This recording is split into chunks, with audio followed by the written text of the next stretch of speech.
right, it's 12 o'clock by my clock in Chicago, so it's time to get started. Chuck, is that a University of Chicago sweatshirt that you have on there? It is. I thought it'd suit up for the occasion. I love it. I love it. Well, thank you so much for joining us, and welcome everyone on the line to today's Mind Your Career webinar series. My name is Sam Constance. I'm with the Alumni Career Development team at UChicago. This afternoon, we're excited to host UChicago alumnus Chuck Brooks as our subject matter expert to present on careers for the fourth industrial revolution. Before we begin the session, just a few short housekeeping items from me. All attendees will be muted and off camera, so please use the Q&A function on Zoom if you have any content-related questions for Chuck. I encourage you to submit them throughout the event, and then we'll have a moderated Q&A at the end of the session. And if there's any tech issues, you can send me a message via the Q&A function as well. I'll do my best to help. Chuck has also graciously offered to make his slides available to attendees of this webinar, so I'll send those around in an email after the session. I'm delighted to introduce our guest for today, Chuck Brooks, president of Brooks Consulting International. Is a globally recognized thought leader and subject matter expert in cybersecurity and emerging technologies. And in fact, among other accolades, LinkedIn named Chuck as one of the top 5 tech people to follow on LinkedIn. He's also a cybersecurity expert for The Network at the Washington Post, visiting editor at Homeland Security Today, an expert for GovCon, and a contributor to Forbes. And recently, Chuck briefed the G20 Energy Conference on operating systems cybersecurity. Chuck has received 2 senior presidential appointments and served in senior executive roles for General Dynamics, Xerox, Rapiscan, SRA, and Sutherland. He's also an adjunct faculty at Georgetown University's Graduate Applied Intelligence Program and Cybersecurity Program. He has a master's in international relations from the University of Chicago, a bachelor's in political science from DePauw, and a certificate in international law from the Hague Academy of International Law. We have an accomplished speaker here with us today, and so that is certainly enough for me. Chuck, the floor is yours. Thank you, Sam. It's a real pleasure to be here and welcome everybody. And if you're calling from Chicago, I heard you just got a lot of snow. If you're around the country, around the world, actually, I'm calling from Washington, D.C. here, and the weather is actually pretty nice. We got 2 inches of snow, which is considered a snowstorm by Washington, D.C. standards, but everything is great. And it's a pleasure today to talk to you about career opportunities in the fourth industrial revolution. I'm going to focus on several areas: emerging tech, of course, cybersecurity, which is really my area of expertise, and digital innovation. And it's a really interesting time to be speaking about this. Just a quick review. Sam already gave you the background, but that's some of the highlights of the things that may or may not be covered in my bio. I do a lot of writing and speaking around the world. And last night, actually, I spoke at a conference that was at UAE. The problem was it was at 2:30 in the morning when I was speaking. So if I slur any words, it's just because I've been up all night, but I hope not to. But anyway, also regarding my bio, if you have any questions or want to reach out to me directly, just do it through LinkedIn. I've already got the maximum number of followers, 30,000, actually have 67,000 followers right now, but you can follow me and you can email me, and I'm happy to answer any questions, either that or Twitter too. It's the easiest way to do it. Otherwise, I get thousands of emails. But let me begin. We are in a decade, and I wouldn't even say it's the next decade. I think it's a decade we're in right now, that we're leading to an era of really amazing scientific breakthrough that's really changing the way our life as we knew it. It's not quite like we envisioned maybe growing up with the Jeffersons with having little flying cars everywhere, but it is getting close. And so we're experiencing a pace of innovation right now that is growing so quickly that our technology and our training and capabilities is lagging behind the ability to understand the technology, basically. So it's what I call an exponential era. But a better way to put it is how futurist Dr. Mikio Kaku characterizes this blazing technological shift as moving from the age of discovery to the age of mastery. I think we are in that age of discovery and moving very quickly into the age of mastery as soon as we enhance our ability, and particularly in the computing areas. So when I speak of Industry 4.0, I'm really speaking of the basic of the meshing in the physical digital systems. This is really creating a new ecosystem for employment, for jobs, for new careers.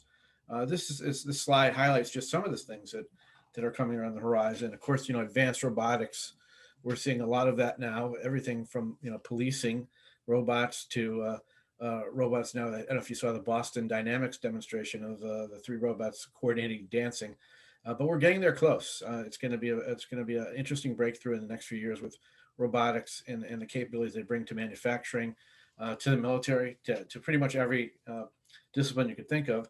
Also, additive manufacturing. We're developing new chemicals and material science. Augmented reality.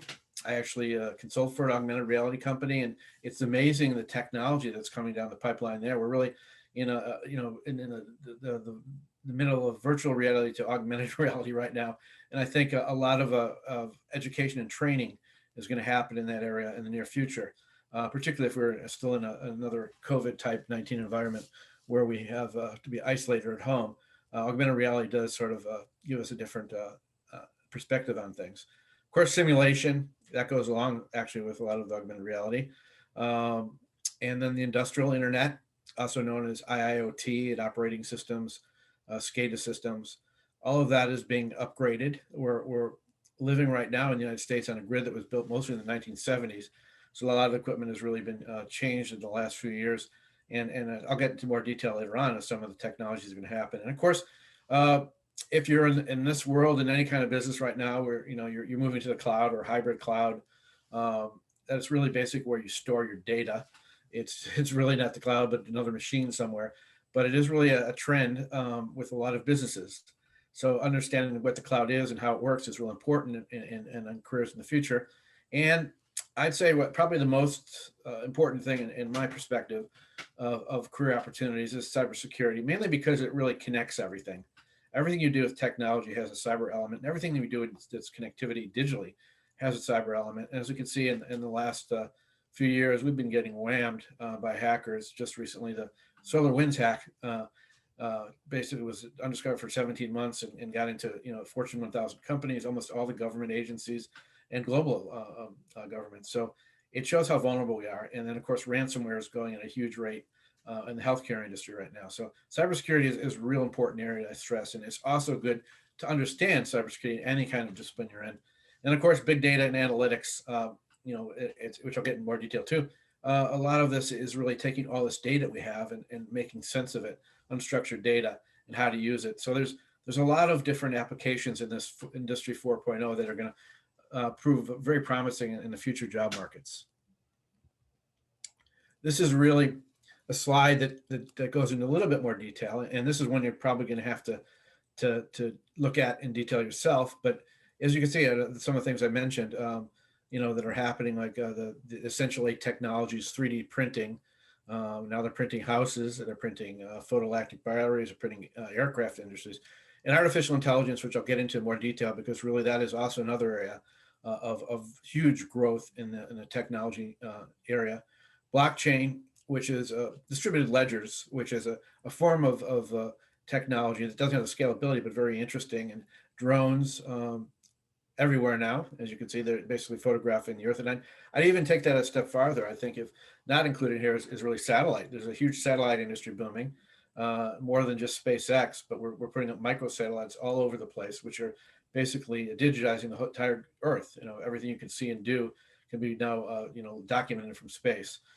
Internet of Things, which I'll get into again in more detail, obviously huge, 50 billion connected things, trillions of sensors, robotics, which I mentioned, in virtual reality. But all these have different applications. And this you can see in these little chart here, what you do, the autonomy, the interface of them, the how do you automate them, extend it. All these are applications that have implications for jobs. So what will happen in this new economy of the fourth industrial revolution?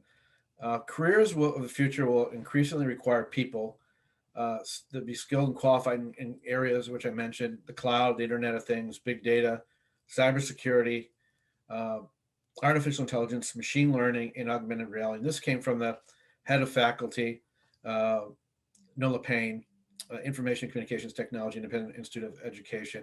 She's one of many people that are talking about this change. And Forbes Technology Council basically characterizes this age of mastering technology as the rapid evolution of business and consumer-focused technologies.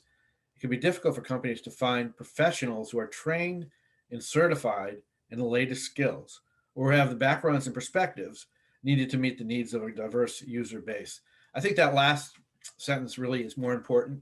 People under the misconceptions that everything is technical in this new era. It's not. The same skills that apply to any job, whether it be in sales, marketing, communication, analysis, or cross over into every one of these technology disciplines. And I think that Forbes Technology quote sort of alludes to that, and I'll get into more detail on that too.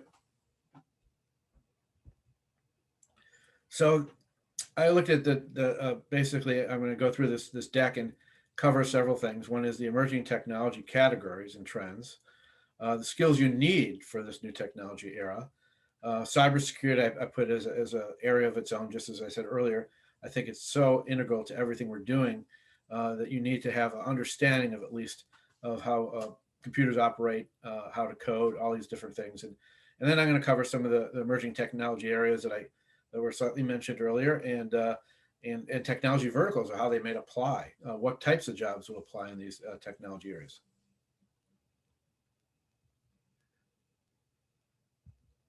So this is the latest. As Sam mentioned, I'm pretty active on LinkedIn, and this is really what they call the latest job categories for 2021.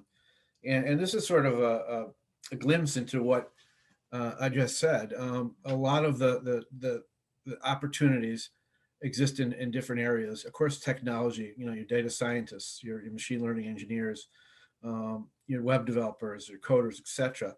But also in healthcare. Healthcare, you're going to have ability to use some of these devices that are being used.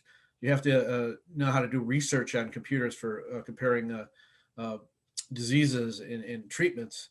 And you have to have understanding of behavioral therapy, which a lot of this stuff is also based on having ready information, understanding, and the ability to distill it. You have e-commerce now in the retail area. It's been really pushed to a payments industry.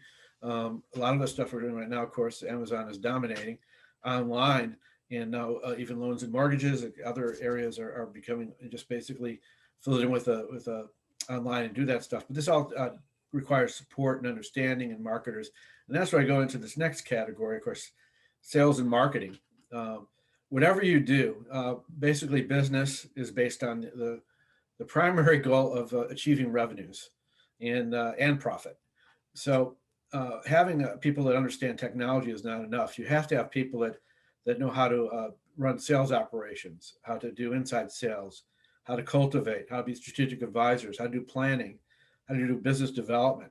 You also have to know people that know digital marketing, the personas that you're targeting, how to operate on social media, which search engines and optimization engines you use, how do you communicate and interact with prospective customers, and also the customer experience is really important there too. And then an area that's really grown, as any of you know, on social media nowadays, is content. And in so much of what we do now is based on really creating content or sharing content. This goes from everything from Instagram to LinkedIn to Facebook to a million different things. More of the younger generation, of course, is communicating almost instantly through sharing content. And that's really doing a lot of different things. One thing, it's rewiring our brains. But the other thing, it's really making us sort of used to being able to basically gather our information, understanding of almost any issue or topic by going and following a podcast, or going to a consultant, or looking at content that's posted somewhere and researching it through your Google or your DuckDuckGo or whatever you use to search. And of course, other areas are really important too. I think we're pushing now. Technology has proven the more diverse you have of people looking at different perspectives, different backgrounds, the more greater outcome you're going to have. And a lot of now these diversity programs are being instituted with technology companies, and it's also being used with teaching. So I think there's a lot of potential that's happening. And this sort of, as I said, it cultivates every kind of capability and understanding that you may have in your education in this whole era. So what are the demands? They said it's going to be happening in 2025. There's several jobs that are highlighted here. Technology ethicist, someone, and that's really sort of a debatable thing right now. A lot of people are saying there's a lot of elements going on with privacy, particularly. Is your data private? It is yours. Of course, there's a GDPR regulations in Europe that put fines on companies that don't adhere to it. People are really being identified now by who they are digitally and online. So this is a really interesting area for someone to delve into, particularly with a psychology background. Also, the debates over what technology will take us. Is artificial intelligence bias? All kinds of different things. So there's also emotionally aware software experts, alternative energy experts. Of course, there's been a lot of change in the energy economy, and our technology, in particular, our manufacturing capabilities, have enabled us to build a new era of energy alternative technologies. Human robot interaction counselor. This one's a little bit down the line, but probably not in most of your lifetimes within the next couple decades. You'll be seeing a lot of this because robots will have some capabilities, not sentient capabilities like humans, but abilities to basically respond to commands and understand and do what you need to do, and how you interact with them will be a whole different profession. Genetic counselors, of course, now we're doing with CRISPR and all kinds of different things. We have the ability now to do change our health profiles, and that's a huge area in health. So all these take characteristics, social intelligence, novel and adaptive thinking, cross-cultural competency, because it's really becoming a global world, creative and design mindsets, ability to persuade and negotiate, people management, empathy, I think, a really underlooked characteristic in job market. Intuition, of course, people have the perspectives that sort of come at the spur of the moment, and judgment and decision making, and all those characteristics really are permanent in any kind of job market, and they'll transcend to our new era just as easily, and even more so, because I think as you go into a new world, which we're entering, there's a lot of uncertainties, and a lot of these capabilities, particularly dealing with social intelligence and other things, really require thinkers and leaders. So there'll be a whole lot of opportunities, I think, coming up in the next few years for people who've recently graduated college, high schools, and grad programs and education to sort of assimilate some of these capabilities into technology fusion areas. So now I'm going to talk a little bit about emerging technologies, what's out there, what's happening, what you should know. And as you look for where you want to go and what you want to do, you could specialize in some of these areas, or you could look at an overview. What I did, I had a role recently before I retired at General Dynamics Mission Systems, where I looked at emerging technologies and cybersecurity technologies that were really defining the markets, and evaluated them and checked them out, compared them. I mean, there's so much happening that it's very difficult to keep up, and but it's a really sort of fun area too, because you see things that you wouldn't expect. So I'm going to provide you a little bit with some of the highlights of what's out there. Of course, what I mentioned, automation and robotics, enabling nanotechnologies and medical technologies. It's amazing what has happened now with the ability they've even have delivery systems with drugs now that are timed and can target parts of your body through nanotechnologies. There's self-assembling materials now and material science, where actually robotics are forming together. MIT recently did something like this, and they formed a building. Artificial intelligence, human-computer interface. If you follow the news recently, you probably saw about Elon Musk's new technology to sort of control your thoughts or interact with your thoughts. This has been happening and studied for a few years. It started out with DARPA actually several years back, but it's happening now. We're able to really use, find the exact synapses and control and look at, and actually there's I think a technology now that actually can visualize your thoughts and transform into visualization, which is scary in a sense too. If you watch the Twilight Zone like I have for many years, you don't want to have all these technologies happen too soon, where we lose control to machines. 3D printing, as I mentioned earlier, photovoltaics and printed electronics are now really becoming common. Wearables, of course, flexible electronics. You'll see in the next few years, bendable phones. I mean, they're already out there.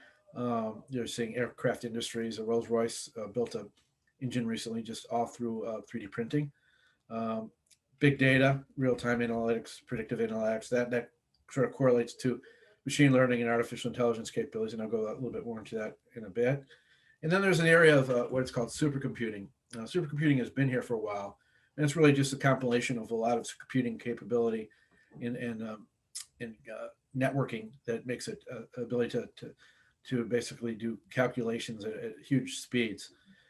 This has sort of been a competitive area around the world, and every year there's a different supercomputing champion or whatever. But now quantum computing is sort of coming into the picture. Most people thought it'd be a few decades away, but quantum computing actually, particularly quantum encryption, which is a part of quantum computing, has sort of become provable. And there's a lot of companies such as IBM and Google and others working on actually quantum computers that are not too far away. So I think that the forecast of several decades away is not going to be the case. It's going to be within this decade. And you're seeing also with 5G wireless networks, they're being instituted now. They're obviously bringing the capability to download vast amounts of information in a much quicker pace, and that has applications in everything from entertainment industry to intelligence to business operations. And this is also done, through secure cloud computing, most of it, because it goes to the cloud, comes down to your devices. And I mentioned, of course, earlier, virtualization and augmented reality. So what are the skills for the new economy, more specifically when I talked about before? The top 10 skills of 2025. This is from the World Economic Forum, and this is sort of a global perspective. And I agree with this sort of, I'm not necessarily the ranking, but this is a really sort of concise listing of what you really need to have, and that's analytical thinking and innovation. And if you went through University of Chicago, you already know what analytical thinking is. And active learning and learning strategies, complex problem solving, critical thinking and analysis, creativity, originality and initiative, leadership and social influence. There's a whole world of now social influencers out there that are just making a living off of just posting on a topic that they have an expertise in. And it's quite a phenomenon where you see people with hundreds of thousands of followers, and then are making lots of money on it too. Technology use, monitoring, control. Of course, that's critical. Technology design and programming, a huge area particularly if you're in engineering. Resilience, stress tolerance, and flexibility. A lot of the stuff we built has failed us in the past, so we have to look at different perspectives of how to build things better. Reasoning, problem solving, and ideation sort of sums up everything there. That's what you need to do.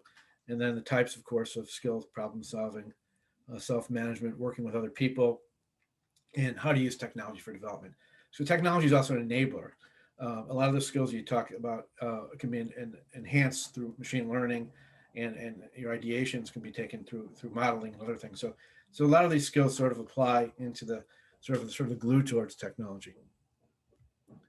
So next level generation tech, again, leadership skills: be innovative, adaptive, be able to critically think, have design thinking, as it's called. There's a lot of companies I work with. One helped set up a shop there, Sutherland, several years ago in design thinking.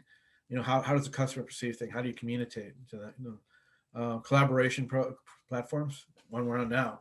Last year has really changed the way we really sort of communicate. Now we're all doing Zooms and meets, everything you could think of, but we can't be in person. And so it's really sort of transformed how business is being done. A lot of the efforts now to basically do unified corporate strategies and stuff are done over the net. And there's also tactics, and there's an entertainment industry behind it too of how to make things more interesting. Project management skills. This is another thing that really is lacking now in the technology world, because how to manage a project, particularly a technology project, takes a lot of ability and understanding of the different applications. So it's not just engineers, but it has to be anyone that understands what the focus of running a project is. It's just if you're doing a research paper, how do you organize it? Same thing with the project in business. Literacy of different types of media. There's a lot of different social media types, functions and capabilities. Understand computational thinking and analytics. Network and information security knowledge, which I'm going to go into. And I think most of what you really need in this area is passion, because I think what's been proven, if you have a passion for something, you can make it happen, no matter what it is. And people, basically, a lot of people change their perspectives of what they want to do in midlife and focus on in a career. And having the passion to do that usually brings it to actualization. So now I'm getting to what I think is really make sure we're okay on the time here.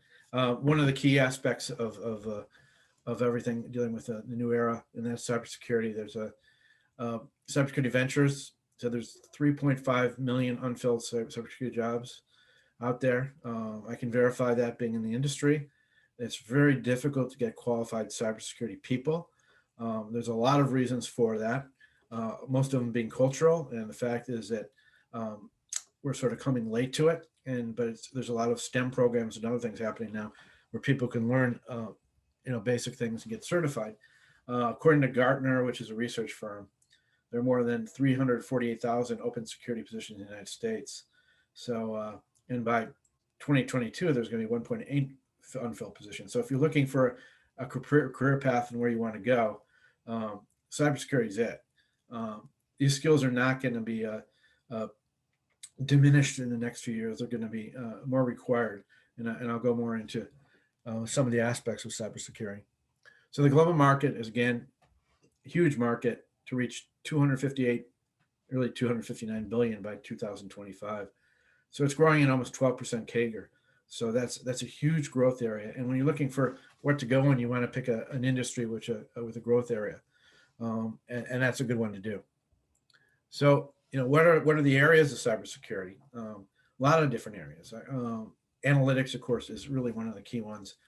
Using data analytics, machine learning, privacy. There's legal aspects to it. There's human resource aspects to privacy, risk analysis, a big area now. Vulnerability studies, understanding of the risk to a business, to an agency, how it fits in, whether it be political risk, whether it be operational risk, whether it be insider threats. Compliance, really growing in importance, as I mentioned earlier, with GDPR and other enactments, regulatory enactments. There's a need for expertise and people to understand what is required to actually do business.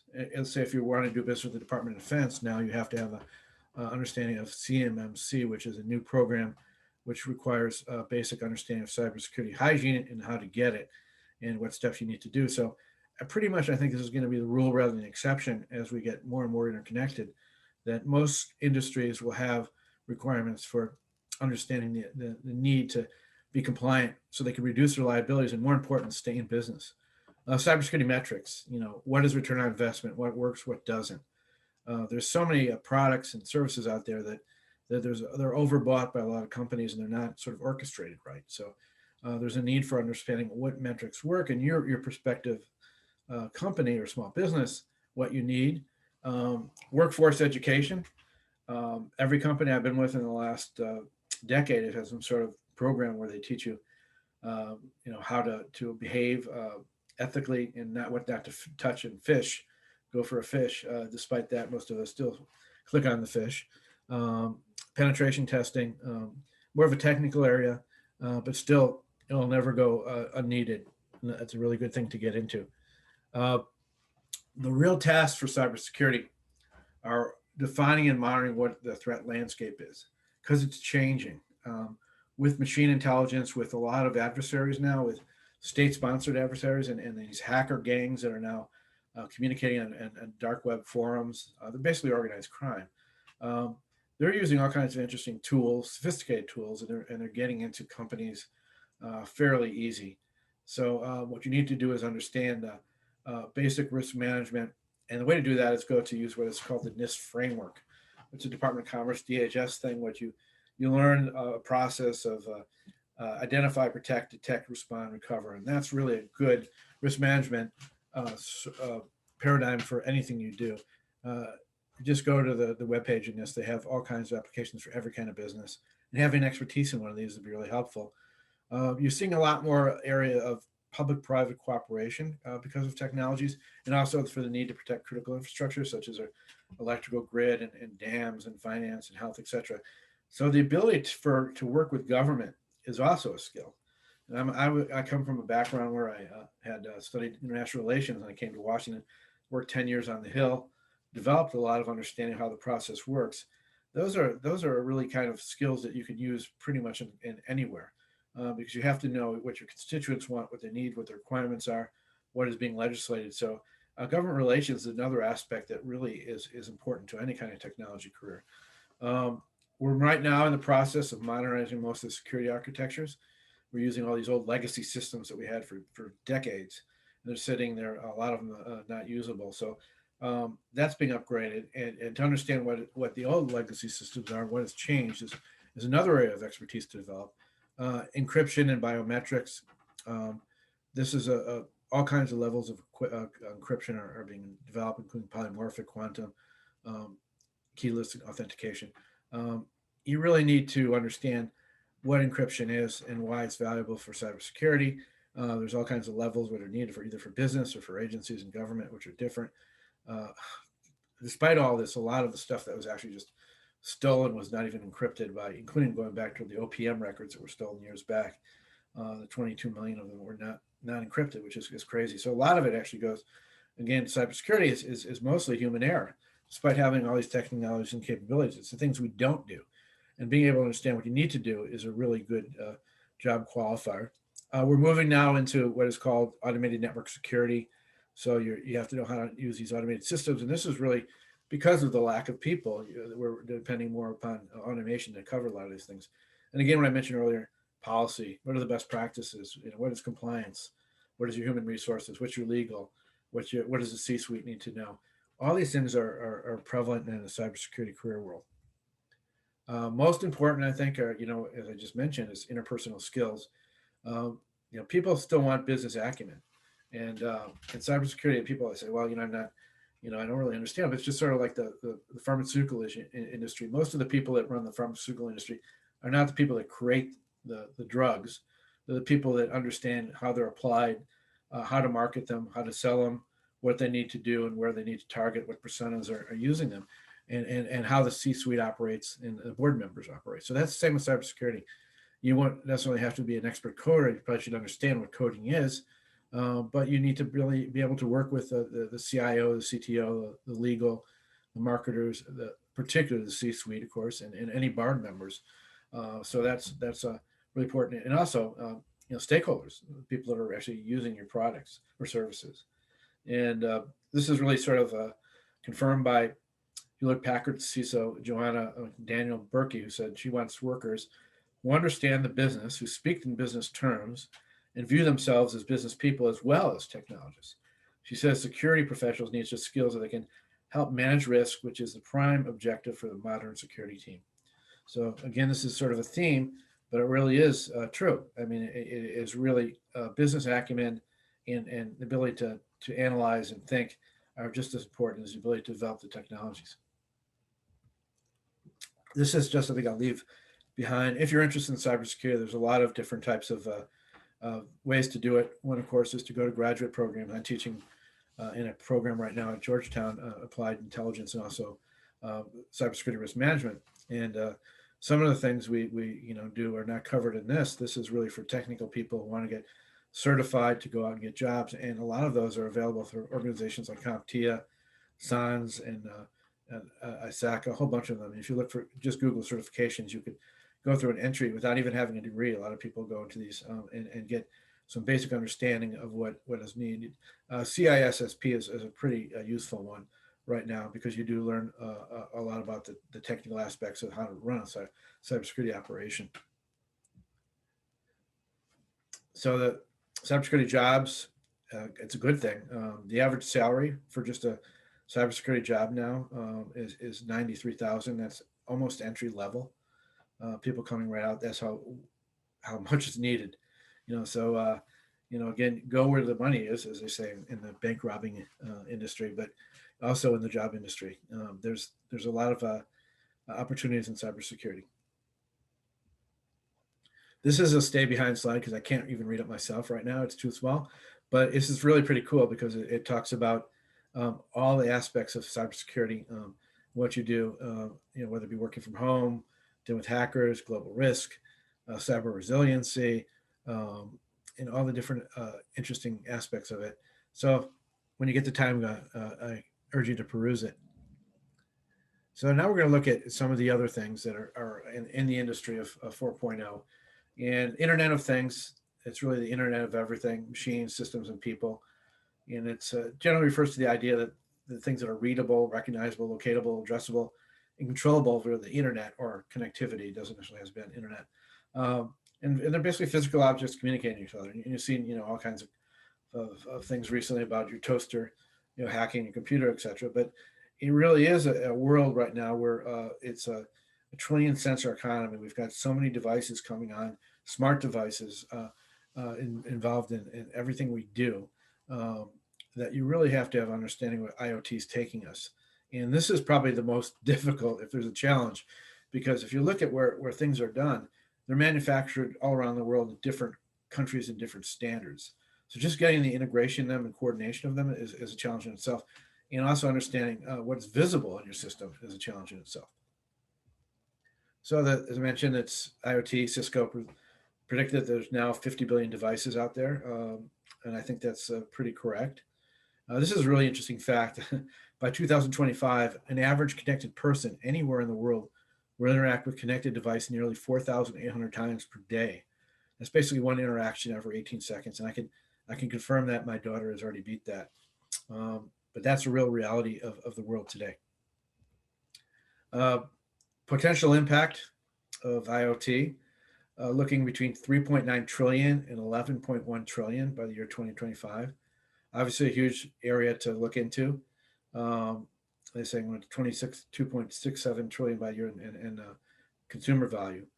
And it's both the opportunity for both the public sector and private sector, both in the trillions, a trillion here and a trillion there. But there's a real need in industry right now. There was a new legislation just passed by Congress to how to control the Internet of Things. Because again, everything is connected through SCADA systems, through industrial systems, and through IT systems. And so Internet of Things is definitely a growth area. This just gives a pretty much thing, and these are the settings that it connects to, and we'll go more in a little bit. But you're going to talk about vehicles, cities, factories, retail, work sites, human health, fitness, home automation. If you have Nest or Ring, you're involved in the Internet of Things already. So the vertical areas, more specifically for if you want to focus on career opportunities, look at facilities and infrastructure management, how industrial applications for IoT, energy, smart grid, already a big area. There's a huge medical of Internet Things opportunity right now. As you can imagine, all the different types of devices for analysis and monitoring are huge. Transportation, the same thing. The building construction of smart buildings are coming on. Waste management, water resources, retail and supply chain, communications, education. You need to learn analytics in education. And of course, security is a huge area because, again, as I say, that security, whether it be cybersecurity or physical, sort of encompasses everything we do. Policy issues.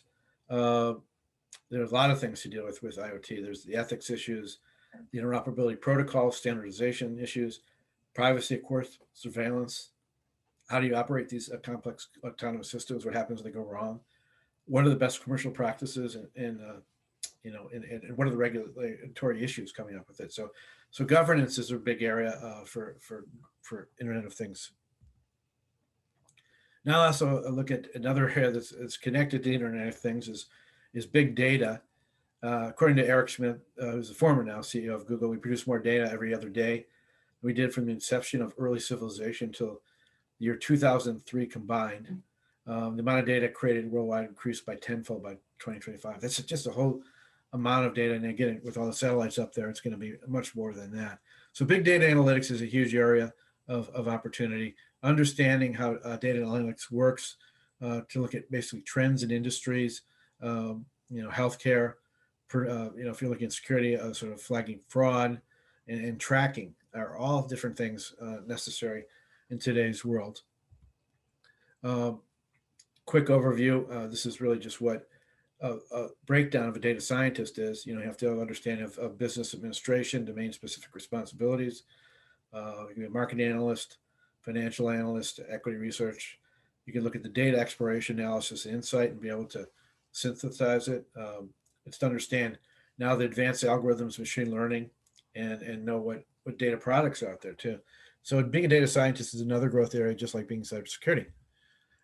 Smart cities are an area that is new. It's being tested all over the world. Actually in Dubai is one of the things, and also Singapore. Really connotes public-private infrastructure, which I mentioned earlier, and how they integrate all these different capabilities, from the environment to crime, to electricity, to health, everything sort of connected into yourself, your individual, and the city. So there's a lot happening. IBM recently announced they're making a $3 billion investment in the future of IoT projects for smarter planet, smarter city. So you always want to look ahead, see where the big companies are investing, because that's where you want to go, where the future jobs are, and that's a good clue right there. Artificial intelligence. This has really been the thing that has intrigued everyone in this last year. And the World Economic Forum's Future of Jobs report in 2018, it reported that there will be 58 million jobs in artificial intelligence by 2022. There's a debate, of course, whether artificial intelligence takes away or brings jobs. I think in the end, it does bring jobs because it opens up new capabilities in a lot of different areas. And we'll explore that really quickly because I think we have a time factor here. Yes. So with artificial intelligence, there's a lot of areas that are of interest. Speech recognition, learning, planning, and problem solving are basically what artificial intelligence does, done through algorithms. It's no longer science fiction.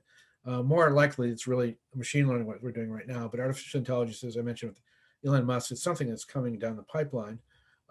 Companies are developing technology to distribute the intelligence software already with graphics and computer processors around the world. A lot of them doing through edge computing. And machine learning, which I mentioned, is the science of getting a computer to act without programming it. Deep learning is a subset of machine learning that is very simple terms can be brought as a thought of the automation of predictive analytics.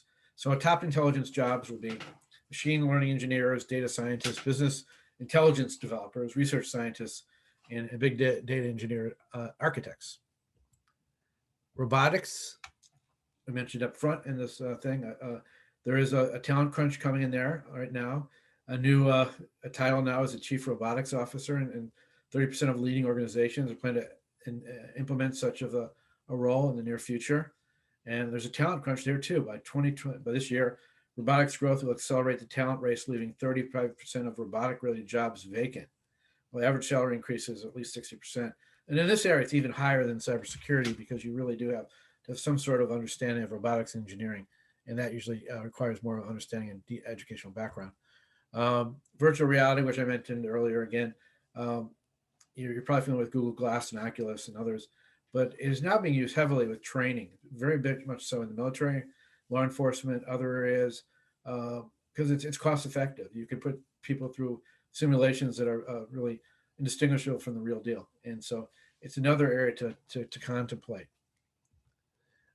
Healthcare, diagnosis, rehab, medical training, education, retail, car buying, real estate, consumer products, etc. Law, courtrooms will be virtual eventually, and of course government. So another area to look at if you're entering it. Connected transportation, it's connected cars. They're here, but they're not quite enabled yet in a big way because there's other issues and liability issues. But there's a center up at the University of Michigan that created a simulation city called the Mobility Transformation Center, and they're designed to simulate traffic events and road conditions, and autonomous vehicles are happening. There's cybersecurity issues too, but within the next decade, will be a lot more basic automated driving everywhere, particularly with trucks. 3D printing, I mentioned, so much is happening there. Electronics, sensors, circuits. These are a quick overview of what I consider the job technology verticals for things.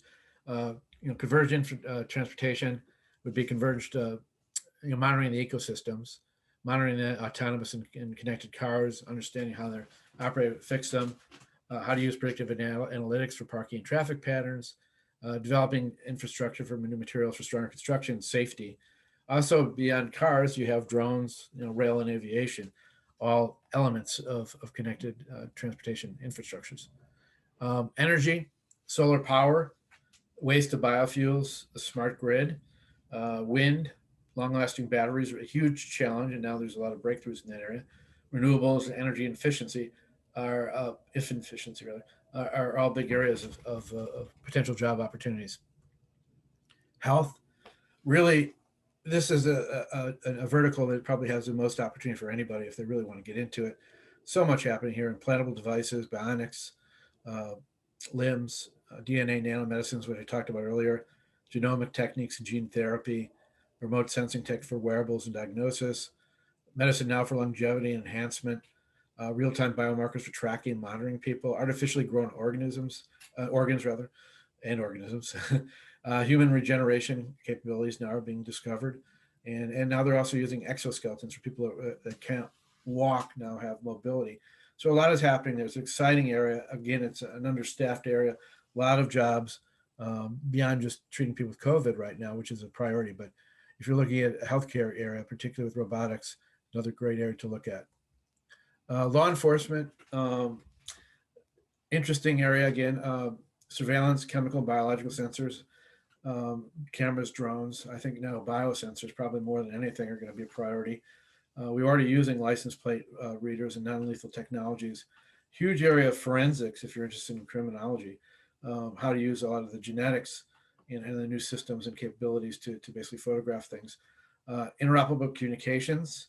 I remember what happened at 9/11. No one can communicate. There's been huge changes now where we're able people to coordinate. Robotic policing happening right now in UAE using robots. And it's really interesting with some of the biometrics. It's really not just used for security screening at airports and stuff, but it's also being used now probably more and more into our technology and our smartphones, where it may recognize you through your unique biosignatures, which could be your oxygen level, your footprint, your skin temperature, as well as your retina and everything, anything that could be possible there. In banking and finance, which I just spoke about last night, automation is the word there. They're trying to do as much as they can. Again, they have cybersecurity shortages. Mobile payments are growing and the need for expertise in them. Mobile banking, same way. They're using blockchain. All this still goes back to some of those capabilities that I mentioned in the prior slide, which is identity management, making sure the person that you're dealing with is the person that really has and the capability. It is the person. You need access control. There's voice recognition, iris and retina scanners.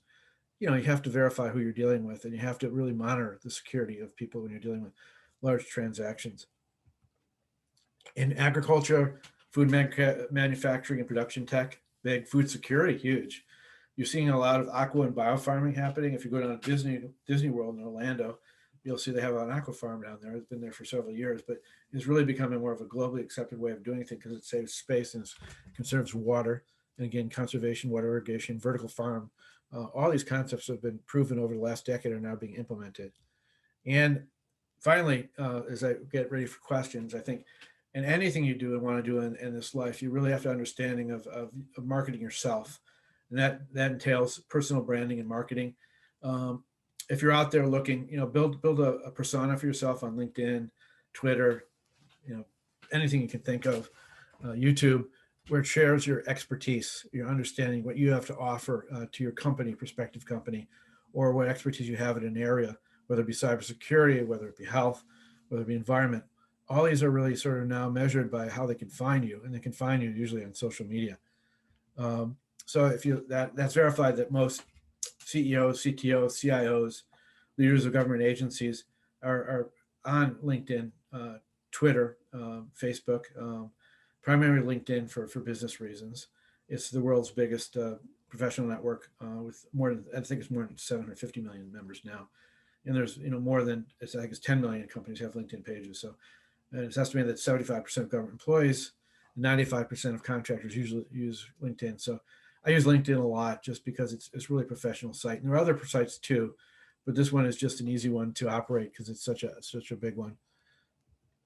So my suggestions are: be visible on social media, write, speak, and publish, network, attend events, join industry groups, be active in your alumni association like this one, as they present a lot of opportunities and training, and learn. Continue to get educated. There's never such thing as stopping learning. And whether it be certifications or taking more graduate courses, learn, because the world is changing so fast. And now I'm going to open it up to questions. Wonderful. Thank you so much, Chuck. Here I am calling into this webinar because I can't get my internet started. So I'm feeling fairly inadequate after that session. But we have a lot of questions for you from our attendees. So let's dive right in. First of all, we'll start with one about your background. Sure. One of our attendees here is wondering how you transitioned from the social science education in your bachelor's and master's into cyber tech. Were there gaps that were missing in math and science in your background, and how did you fill those? Okay, that's a good question. Actually, my aptitude has always been in science and technology. I enjoyed it, but I didn't. I was in liberal arts education, and then I really had a fascination for international relations, and I took advantage of it and saw the world and loved diplomacy, and still do. So what happened is early in my career, I came to Washington like just everyone else does for a simple internship, and I found myself at a party, and I met a retired general who used to be a deputy director of the CIA and head of Defense Intelligence Agency. And he asked what I was interested in. I said, well, I'm really interested in communications, international relations. He said, okay, would you like an appointment to the director of the Voice of America? So I started off sort of an added advantage. And my first job was actually, in a huge government agency, basically communicating diplomacy and issues, including technology, those areas. And I did that until that appointment was up. And then I went and worked on the Hill. And when you work on the Hill, I worked for a late Senator Arlen Specter. You need to be a jack of all trades and educate yourself. And so I ended up was mostly working in the defense appropriations area, and you had to know technology. So I got sort of engulfed in understanding military technologies and other technologies. And this was not so much an era of the internet and cybersecurity, but that enabled me really to be a learner and a thinker. And I did a lot of meetings and understanding. And I was asked then, my next big job was to help a little startup called the Department of Homeland Security. And initially it was more in towards the sort of political science, legislative, government relations stuff. But they asked me after I was called a plank holder, one of the first people hired by Governor Ridge. And I sat with the Secret Service and Coast Guard, I helped set up the legislative shop. Then they asked me what I wanted to do. And I said, well, really interests me is science and technology. This is to make a long story short. And that was the only new part of DHS. And my job there was to work with all the experts in chem, bio, rad, nuke, explosives, CBRNE, and initially also, cybersecurity area. So that was more of a nascent area. So my job was basically to understand them and take these scientists from our labs and all that we had over, and basically get them to be able to communicate to Congress and to the public what they do and why it's important. So I became a translator almost. And to do this, I sat in countless meetings, and I really learned things, particularly in cybersecurity. I learned back, codings, all these stuff. So it was really mostly self-taught, and to make it, and it sort of changed my career path right there. And the skills for political science and international relations are still used. Everything I do, yesterday talking about cybersecurity was an international group around the globe out of UAE. It still pertains. That's why I'm saying that there's really a crossover. So to think that you don't have to have a technical background. I do have understanding of technical, and I worked in it later on. I also worked at General Dynamics and at Xerox and others, and more in some of the technical projects. But you can develop that over your career. You don't have to major it in education. That's a long answer to a very good question. Thank you. And Chuck, can you speak to the importance of increasing diversity in recruiting for careers in emerging tech, and perhaps any firms or companies that you know of that are on the forefront of this work? Yeah. Oh, sure. There's pretty much, I think it's become more of a rule rather than an exception with diversity now in all the large companies. Microsoft, Google, Facebook have all had programs going on. Also, the U.S. government has basically pivoted to this area. A lot of money being spent, of course, in STEM and for lower education, middle education, and higher education areas to get more diversity into it. And there's also crossover programs now in government. I don't think there's any other better than the other. I think pretty much every major corporation now has a diversity officer. I think it's a great thing, as I mentioned earlier in my presentation. I think the more perspectives culturally, whether it's a man or a woman, or no matter what you are, I think the more different kind of people you get in this, you get different perspectives and different histories, and that's also geographical too. So I think the more diverse, the better the outcome in technology, and I think that's really been accepted. And if you look at basic science, it's the same thing. You want to get a lot of different people looking at different ways to solve a problem and come up collectively. So I think diversity has really become very much an accepted way in science and technology and community. And I'm happy to say that's the right trend. Yeah, ditto. Thank you. All right, here's another great question. You've mentioned several specific jobs and areas of expertise that are going to be needed in the coming years. If you currently are in tech and you have several of the capabilities, some of our attendees, if they're in tech, they have these capabilities, they want to move into one of those fields, but they're not quite sure which one. What would be your advice in deciding what to do next? Well, I think, there's a couple ways to pursue that. One is to go out and to talk to people in those areas, which I recommend. Because it's difficult to get a real perspective because companies differ. The same role and two companies can be completely different. The second thing is I look at government if you have the opportunity, particularly DoD or DHS, or Department of Energy, anywhere that's looking at technologies, to get that experience because you get a wide breadth of what's out there when you get in government, and you're not really pressured the same way you are in the private sector, where it's more of a return on revenue for your role and are you producing. But this is more could be a more opportunity for learning as well as producing, but at a government pace, which is a different kind of pace for those who've worked in government. So I'd recommend that. And I think really you have to follow your passion. What interests you most? Is it artificial intelligence? Is it cybersecurity? Where do you envision yourself a decade from now?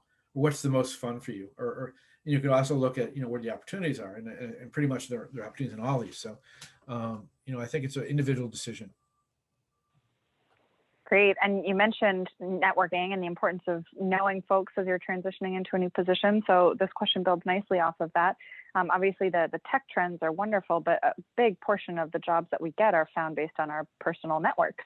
How do you see tech changing networking? I think it already has. I think, again, going back to LinkedIn, when I first got involved in LinkedIn, back in 2000, early 2000s, it was basically to see who I was meeting with, when it came into my government role at DHS. What's their background? What schools did they go to? And it's built in sort of a network of, basically, of everyone's resume now. But more than that, it's about people have recommendations on it, and so I think using the digital network is a great way to expand your opportunity. It's not just looking for job opportunities on the network. It's really finding the right people who are in these roles and developing relationships, whether they be digital or in person. I think the acceptance of digital relationships particularly in the cyber community, because we're all over the world, different places. We meet each other at conferences occasionally. We can't do that in the last year, but you still communicate and you develop friendships that way.